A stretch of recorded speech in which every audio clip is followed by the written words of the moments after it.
நேத்து ஏதோ ஒரு அம்மா திடீர்னு வந்து நம்ம கட்சிக்கு வந்து திட்டிட்டு போச்சு. பார்த்தா திடீர்னு அந்த அம்மாவை கூப்பிட்டு பக்கத்துல நிக்க வச்சு சால்வை போட்டுட்டு இருக்காரு. எவ்வளவு பயம் பாருங்க ஸ்டாலின் சாருக்கு. யார் யாரெல்லாம் திட்டுறாங்களோ முதலமைச்சரை பர்சனலா பாக்குறாரு நம்ம தலைவரை. அப்ப அவருக்கு எவ்வளவு பயம். ஒரு பயம் இருந்தா இந்த மாதிரி எல்லாம் செய்வாங்களா? ஒரு முதலமைச்சர் ஸ்டேஜ்ல இருக்காங்க, ஒரு யூடியூப்ல பேசுறவங்களை கூட்டிட்டு போய் ஒரு சால்வையா போட்டு வாங்க வாங்க வாங்க வாங்க விஜய் சார் திட்டீங்களா? அப்ப திமுக நீங்க திமுக இப்ப திமுக சேரணும்னா ஒன்னே ஒண்ணுதான், நம்ம அண்ணன் விஜய் அண்ணன் நீங்க திட்டுனீங்கன்னா ஒரு 10 லட்சம் ரூபாய் கொடுத்து வாங்கன்னு சால்வை போட்டு கூட்டிட்டு போயிடுவாங்க. அவ்வளவு ஒரு கேவலமா கட்சியை மாறிடுச்சு திமுக. இன்னைக்கு அண்ணா எப்படி எல்லாம் உருவாக்குனார். கடமை, கண்ணியம், கட்டிப்பாடு, சமூக நீதி, இருமொழிக்குள், இதெல்லாம் எனக்கு உண்மை தெரியாது. நீ திமுக பத்தி சமூக நீதினா என்னன்னு தெரியுமா? சமூக நீதியா? சமூக நீதி எல்லாம் தெரியாது. கான்ட்ராக்டர், கமிஷன், உனக்கு எவ்வளவு வரும் எனக்கு எவ்வளவு சொல்லுன்னு சொல்லிட்டு போயிட்டே இருப்பான். இதை தவிர ஒண்ணுமே தெரியாது. நம்ம சம்பத்தண்ண பேசுற மொழியில இன்னும் புரியவே புரியாது அவங்களுக்கு. நம்மள பார்த்து கொள்கைக்கிறான். நான் கொள்கை இல்லைன்னா வாங்க உங்க பையன் முதல்ல உங்களுடைய உதயநிதி அனுப்பு, கலைஞர் டிவிக்கே நான் வரேன், ஒண்ணுமே பிரச்சனை இல்ல, லைவ் வைங்க போதும், நான் பேசுவோம், 2 பேரும் உட்காந்து பேசுவோம். வரமாட்டாரு. அவருக்கு சா மூ கான்னு சொல்றதுக்குள்ள ஒண்ணும் புரியாது அவருக்கு, என்னன்னே தெரியாது. அவரு கூட இருந்திருக்கோம்ல தெரியும். பாம்பின் கால் பாம்பறியும். நம்ம பாம்பு இல்ல, ஆனா இந்த கூட இருக்கும்போது தெரியும் நீங்க என்ன பண்ணுவாங்க.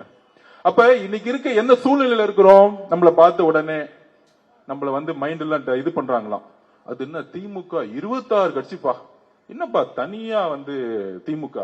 அதுக்குதான் நான் அன்னைக்கே சொன்னேன், அந்த பிகிலு படத்துல ராயப்பன் கேரக்டர்ல அப்படி போகும்போது அண்ணா தனியா வந்து மாட்டிக்கிட்டாருண்ணே தொக்கா அப்படின்னு. தனியா வர்றதே உங்களை போட்டு அடிக்கிறதுக்கு தான்டா. அதே சீன் தான் வர 26 தேர்தல். நீ 26 பக்கம் போய் ஒன்னா நில்லு. அந்த 26 கட்சி கூட்டணி எப்படி நம்ம சொல்லணும்ல இன்னைக்கு. அதுல நம்ம யாருமே வந்து குறைச்சு சொல்ல. அதுல இன்னைக்கு 26 கட்சி கூட்டணி எப்படி இருக்குன்னு பாத்துக்குவாங்க. திராவிட இயக்கத்தின் தமிழ் தேசியத்தின் போர்வால் அண்ணன் வைகோ அவர்கள் 4 சீட்டு. திமுக எந்த அளவிற்கு தலைவர்களை அசிங்கப்படுத்தி ஏமாத்தி துரோகம் பண்றான்னு பாருங்க. 5 வருஷம் ஒன்னா இருந்துட்டு கரெக்டா நாமினேஷன் பண்றது ஒரு வாரத்துக்கு முன்னாடி கூட்டணியை கூப்பிட்டு பேசி 4 சீட்டா, அதுல 3 சீட்டு உதயசூரியனா, 1 சீட்டு மதிமுக சிம்பிளாம். இது என்னடா குழப்பமான ஒரு கூட்டணி.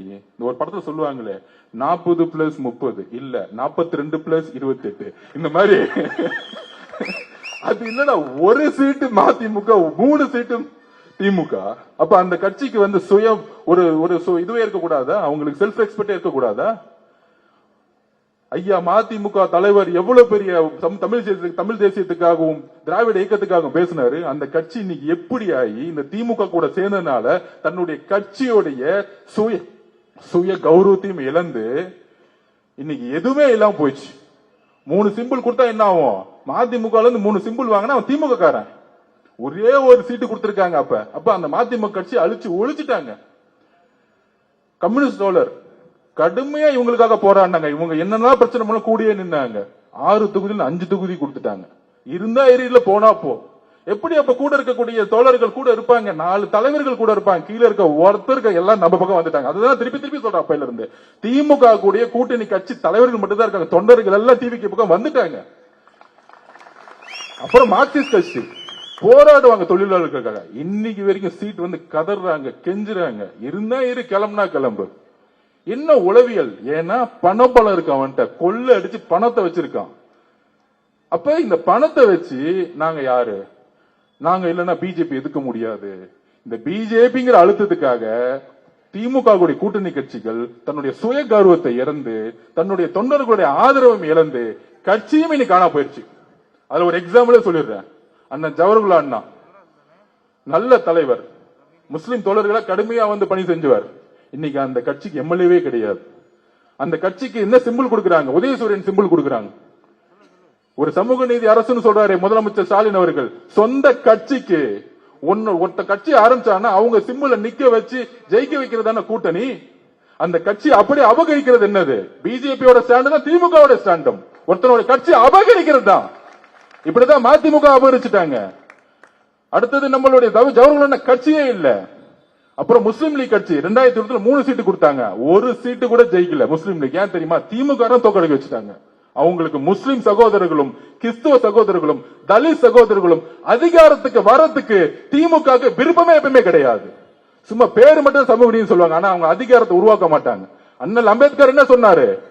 அதிகாரத்தை அடைவதுதான் சமூக நீதிக்கான அடித்தளம். எல்லோரும் சமத்துவத்தை உருவாக்கணும்னா அதிகாரத்தை அடையணும் ஒரு கட்சி.